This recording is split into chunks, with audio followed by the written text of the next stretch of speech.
Did anyone see you come in here? You weren't followed? Okay. It is so nice to have you in the library again. Welcome back. This time we're going to be browsing through the bookshelves to find the spooky, this is burning my hands, to find the spookiest TBR of them all, where the scariest thing might honestly be the amount of university work I have, but boo. Actually, to help us along in this endeavor tonight, I would love to thank the sponsor because they have some great picks, and you probably know who I'm talking about already, but that is Book of the Month. This is an online book subscription service, and if you use my code Emmy, you can get your first box for $9.99. For hardcover books, that is honestly pretty much unheard of. So each month, their team combs through so many different books, and then they pick the ones that they think would be best in a variety of different genres. And they also have a bunch of really amazing add-ons, and they actually sent some out this month, which I'm really excited to show you guys too. So you can cancel your box any month you aren't feeling that month's pick. I'm so excited for this witchy book, and that is The Ex-Hex by Erin Sterling. It's like a second chance witch romance. So our protagonist is a witch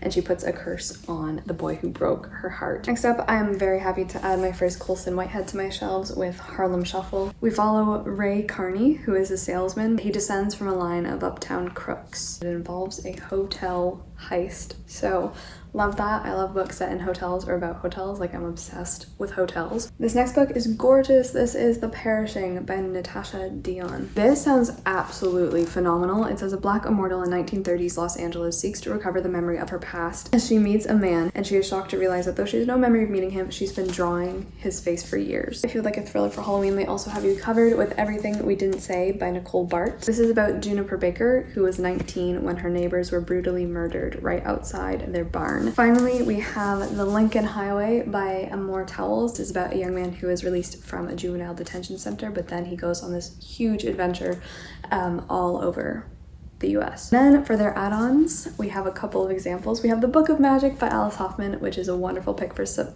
October, whoa. And finally, we have Apples Never Fall by Leanne Moriarty, which is about 4 siblings who have to contend with the fact that their father might have murdered their mother. I'm so excited to put some of these on my TBR, so let's get down to business. There's a link in my description box if you want to check them out yourself. So thank you so much, Book of the Month. Let's get spooky. Alright, as per usual in these TBR videos, let me tell you the 2 book picks for the 2 book clubs I'm currently in that I will be reading in October. So the first one is Nicholas Nickleby by Charles Dickens. As you can see, I am almost halfway through. I should be about halfway through as of today, but this is for the Dickens vs. Tolstoy book club hosted by myself and Carolyn from Carolyn Mary Reads. So we are currently on Nicholas Nickleby, which is Dickens' technically like his 3rd novel. I am really liking this. It's definitely my favorite Dickens book that we have tried and started to read so far. I have absolutely been adoring this. Essentially, this follows Nicholas, who is quite poor. His father dies and leaves him and his sister and his mother penniless, and so they move to London to essentially be under the care of his uncle Ralph, who is a very greedy, not nice man, and Nicholas and his sister Kate get shuffled around from job to job to job. Nicholas starts work at Dotheboys Hall, which is a school for boys where he sees the horrible abusive conditions that these boys live under, and from there he just gets shuffled around in working in the Victorian period, and it's a really interesting look. I love Dickens writing. I think he's already grown so much, and he's really made me see like how good he can become over a short period of time writing his books. So I'm absolutely loving this. If you're joining us reading this, I would love to hear your thoughts. It's about 800 pages, so it might look a little intimidating, but honestly, I am just really enjoying myself, so I'm adoring this. Okay, I just grabbed this one too, but this is my pick for it's my turn to pick the book for the Dark Academics book club, so this will be for October and November, and I chose Thus Were Their Faces by Silvina Ocampo. This is a collection of Ocampo's like writing, her short stories, shorter pieces of fiction and stuff like that. I am obsessed. This one I actually heard about because someone commented this in one of my videos like a long time ago, so thank you so much, mystery person, whoever you might have been. It says, here are tales of doubles and imposters, angels and demons, a marble statue of a winged horse that speaks, a beautiful seer who writes the autobiography of her own death, a lapdog who records the dreams of an old woman, a suicidal romance, and much else that is incredible, mad, sublime, and delicious. So these are all apparently like gothic, ghostly, grotesque, horror. I believe in the preface they were talking about how she captures so beautifully like the horrors of everyday life that you go through and that you might not necessarily think too much about, and things that can make you quite uncomfortable, and the different faces that people put on and take off throughout their day. So I cannot wait. I'm gonna start this tonight, I think, since today is October 2nd. I am so excited to read this, so I really hope it's a good one. Please feel free to join in. Like I said, this goes through October and November, so I'm excited to see what this is like because I've never read Okabo before, and this was a really hard one for me to pick. I had like so many choices lined up, but we haven't read a short story or a collection of fiction before for the book club, so I thought this was the perfect opportunity. Ooh, spooky.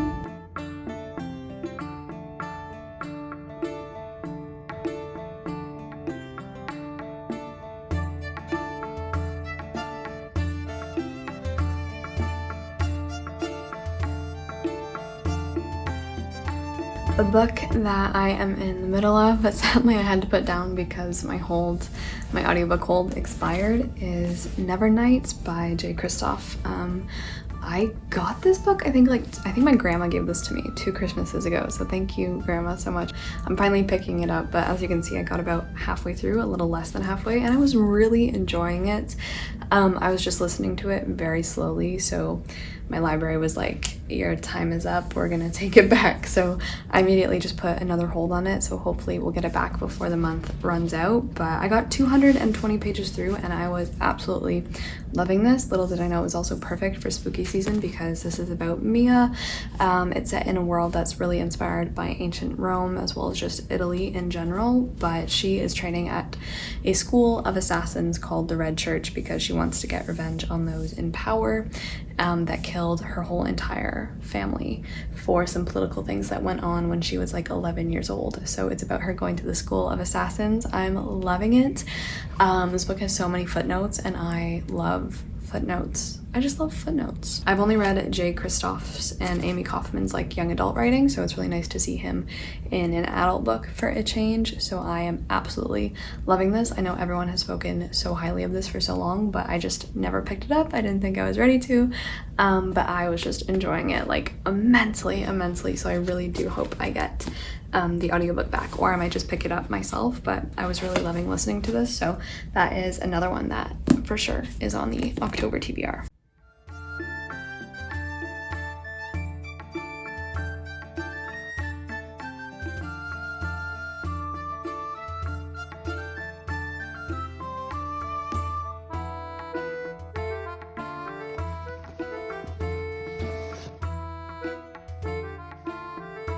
I'm about to log onto my computer and find out the rest of the things for school that I need to read, but I just dug this one out of my backpack because I'm currently in the middle of reading King Lear. Technically, I was kind of supposed to finish this in September, but we kind of dragged it into October, so it works out perfectly because I am like 80 or 90 pages through, so I only have about like 20 pages left. But King Lear is it's a tragedy. It's very tragic, yes. It's about King Lear, who's a king who wants to split up his kingdom into 3, which is something like unthinkable for a Renaissance man of this time. Like, why would you essentially like mutilate yourself, dismember yourself, because the king and the state are seen as one and the same body? But he wants to divide it up among his 3 daughters, and when he doesn't get kind of an intended answer or proclamation of love from one of his daughters, he essentially loses it. He loses everything.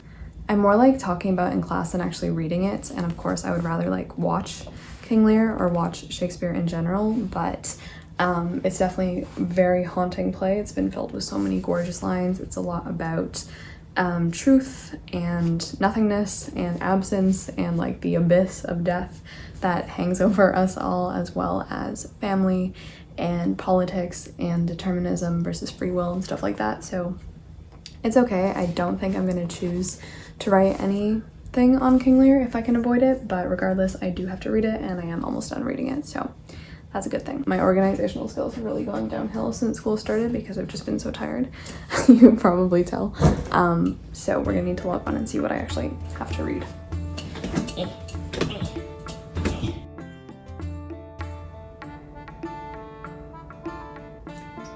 So apparently I'm gonna be reading, selections from The Courtier, or the Book of the Courtier by Castiglione, which is an Italian author, but it's translated by Hobie.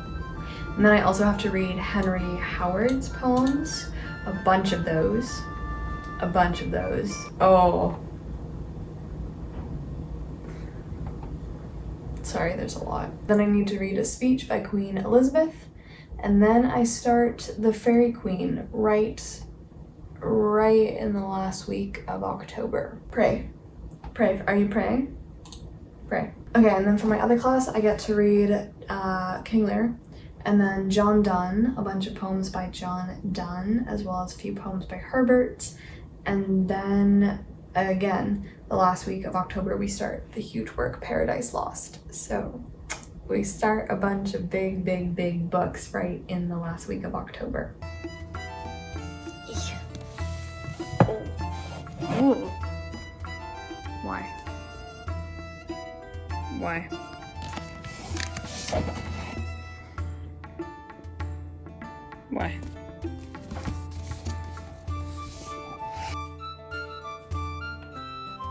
Okay, so yes, Paradise Lost.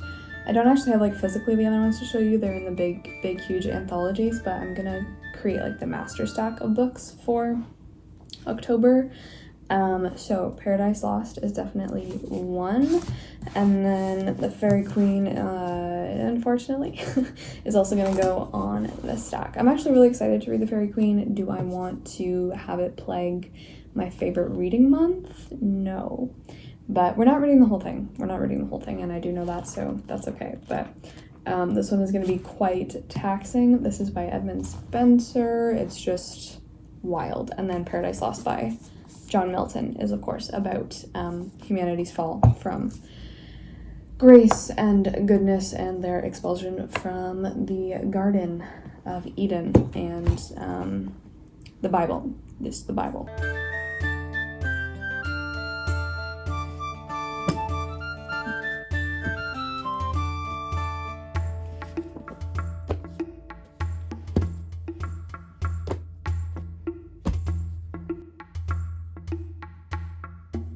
Alright, we are back by the bookshelves, and I think what I'm gonna do, this might take us a little while, but I want to pull out every spooky book on my shelves that I haven't read yet and that I've been kind of saving for these months. I feel like I carry my spooky reading into November because I think November is still a spooky month, but that's what we're gonna do. I think we have a lot, so let's do it. It's now the morning because I got really tired last night filming, so definitely a big TBR journey I guess we're going on. And do I want to show you my outfit? Yeah, whatever, here it is.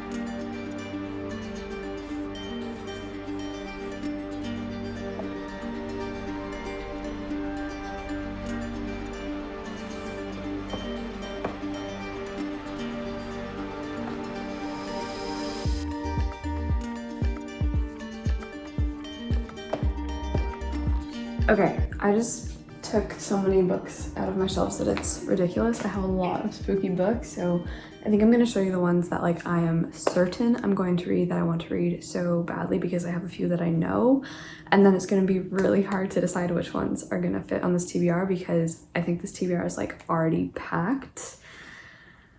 But I've just been such in a big reading mood because like I have to read for school, but then as well like it's just been such an escape recently and I really want to read everything. Okay, let me grab the first one. It's The Bloody Chamber by Angela Carter. This is the one that I know, like I want to read this one physically. I think I also got this a couple Christmases ago. I believe my parents gave me this. And I am so excited to read this, like so excited. So this is a collection of shorter stories by Angela Carter, and they're all either like fairy tale retellings. Yeah, she spins subversively dark and sensual versions of familiar fairy tales and legends like Little Red Riding Hood, Bluebeard, Puss in Boots, and Beauty and the Beast. and other things, and they're all gothic and delightfully grotesque and dark and bloody, and I am so excited. It's also a nice short one to start off spooky season, so this one 100%, like I'm gonna either start this maybe today, maybe tomorrow, I don't know, but I'm so looking forward to this one. So yes, okay, that is 100% going on the TBR. Another kind of classic-y horror that I know I should probably be able to get through is The Haunting of Hill House by Shirley Jackson. I think just because my audiobook hold for this comes in soon, or I planned it to like hopefully come in during the month of October sometime. So this is also a nice short one. I read We Have Always Lived in the Castle by Shirley Jackson last year, which is also one of the dark academic book picks for October last year. Loved it. I gave it 5 stars. Like I really love We Have Always Lived in the Castle. It was fantastic, so I highly recommend that. But I've never read The Haunting of Hill House. I tried to watch the Netflix show. I get scared very easily at like movies and TV shows though, so I only got to like episode 2 and I was like, that's it for me. I think I'm gonna try picking up the book. I really hope it's good. All I know about this is that a family or something was living in a house and there's like a ghost buster. We have a character who's like a ghost hunter, and there's weird things going on in this hell house. Just like the whole first like sentence and first leading in. No live organism can continue for long to exist sanely under conditions of absolute reality, and Hill House, not sane, stood by itself against its hills, holding darkness within. So we have more like original Gothics with the Italian, the Monk, and also Zafloya. So if I finish the Bloody Chamber, like one of these might be next to pick up. I think I'm most excited either about the Monk or Zafloya. It might be the Monk, honestly. The Monk might be the one I pick up just because it sounds absolutely disturbing and awful, and I love that. So we'll see. Okay. And then here, this one is one that I'm not honestly too excited about just because Lovecraft, I feel like, just pops up everywhere in life to the point where I feel like I don't really need, well no, I do want to read his short stories obviously, but we'll see. So I think this one is like on the bottom of the list to the point where I'm just gonna put it back this year. Over here I took out Hurricane Season, which is a pretty fairly recent release from Mexico. I'm so excited, especially because I was so impressed with the Iliac Crest. And I just think I would love this. This is about a town where a witch is found dead or something like that, but the whole book is also told in like these breathless pages where there's absolutely no breakup, so that'll be really interesting. I think quite a challenge as well. So that is Hurricane Season. We also have Bunny by Mona Awad, which I've been wanting to read for a while. We'll see. We'll see. I might just make the absolute biggest stack in my room of Halloween-y spooky books and then use it as like motivation decoration, and then just like realistically see how many I can get to off of the stack, especially because I'm running out of room on my bookshelves. Like they've started to stack like that. They've started to stack as if I don't know who did that. Over here my Dark Vanessa is really high up on the list, so yeah, I'm really looking forward to reading this and like kind of studying it and stuff, so we'll see. I think I really want to put this one on the list actually, so that's what we might do. I might just like throw it on there. Okay, and then these 3 I'm really excited about. Slade House. David Mitchell's like one of my favorite authors, and this is essentially like a haunted house story. The same could be said for White is for Witching, actually. This is another gothic one about a house. Tide Has Grown is a fantasy, but it's like a gothic fantasy, honestly. So I also found the audiobook for this, and it sounds like I would absolutely adore this. It's like one that I think I would like so much. I'm not sure if I want to listen to the audiobook or not, so we will see. We will see, because I also haven't even taken you guys through the audiobooks yet. So another one, I think I'm just going to take this one out and put it on my list because I do have the audiobook coming in for The Maidens.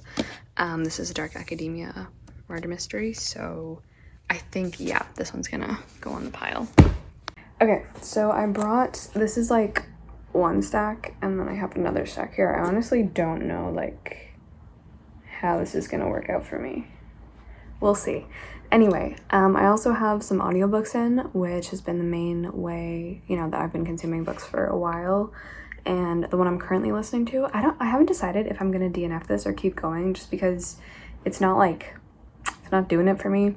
I think it's a middle grade, and that is The Scarecrow and His Servant by Philip Pullman. I really like Philip Pullman. I love his writing. This one is a bit just like, it's just like, I don't know. I think maybe if I was younger, I would absolutely love this. This is about a scarecrow who comes to life. He meets this young boy who's struggling, and so he takes this young boy named Jack on as like his servant, and they go on adventures together. And the scarecrow is just absolutely like tone deaf to everything of being a human existing in the human world. And like, it is really sweet. It is kind of funny, but not sweet enough or funny enough as of right now to make me keep, you know, reading it. So we'll see. We'll give it a little see. It's a really short audiobook, so maybe I'll just continue on with it, but I just thought like a book about a scarecrow would be the perfect way to slide into autumn. It's also kind of like a chase, because like the farmer's family is like chasing the scarecrow across the countryside, trying to get him back. So the next audiobook I have in, thankfully, our Agatha Christie came in for October, and that is The Murder of Roger Ackroyd. I believe this is this the third or fourth in the Poirot series, because I'm reading them in order. So we'll see. I've heard lots of people really like this one, which I'm excited about. I'm so excited to get back into an Agatha Christie novel, and there may or may not be a whole video coming about this one. So it's been a year now since I've read an Agatha Christie book, because I always read them in October, usually. So I'm really, really excited to get back into this one. The next audiobook I have in is a fairly recent release. I don't know if Little Red Riding Hood is my favorite fairy tale, but it's one that I always see like reworked, and it, like I said, there's like a Red Riding Hood version in the Bloody Chamber, but this one is just called, is it called Red Wolf? But like I said, this is a fairly recent release, and it just came in on Libby for me, so we'll give it a try. I've heard it's like a kind of dark feminist retelling. Last year I read a bunch of Little Red Riding Hood retellings, and they were like some of the worst books I've ever read, so that was unfortunate. So I'm really hoping this one will be much, much better. I really don't know the premise for this. I would also love to get my hands on For the Wolf, which is another book. I don't know if it's strictly a Red Riding Hood retelling, but I don't know what it is about that fairy tale. I think just because most of it takes place in the woods, there's wolves, there's grandmas who turn into wolves. I just like it. And then, like I said, this is an audiobook that I hope will come in soon, which is The Maidens. We're really excited for this one, as well as Titus Grown by Mervyn Peake. So like, this is gonna be a weird reading month. We're gonna see what actually gets read, but those are kind of my thoughts as of right now. I also started a free trial of Kindle. I got Kindle Unlimited or whatever it's called, so there's been a few romances I've been wanting to pick up, more in like the fantasy romance, hopefully a little bit spooky variety.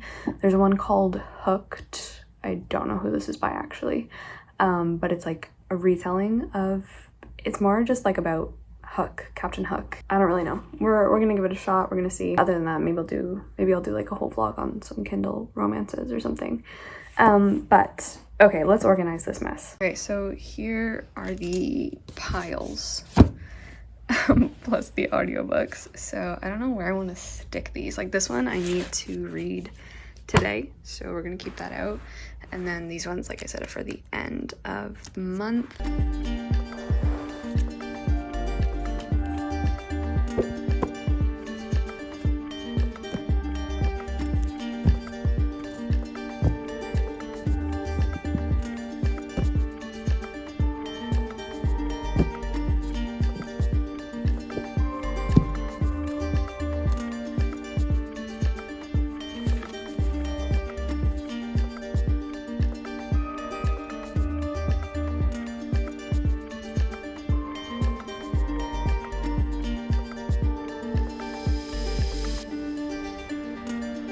So that is my big old stack of books. That's like a lot.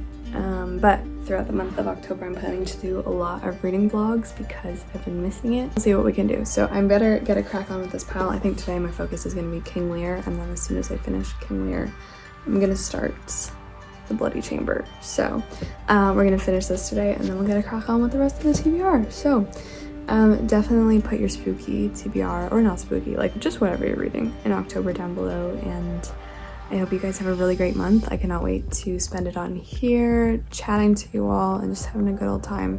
So I really hope you are keeping well and taking care of yourself and having a good day. Until the next one, I will see you super soon. Ciao, ciao.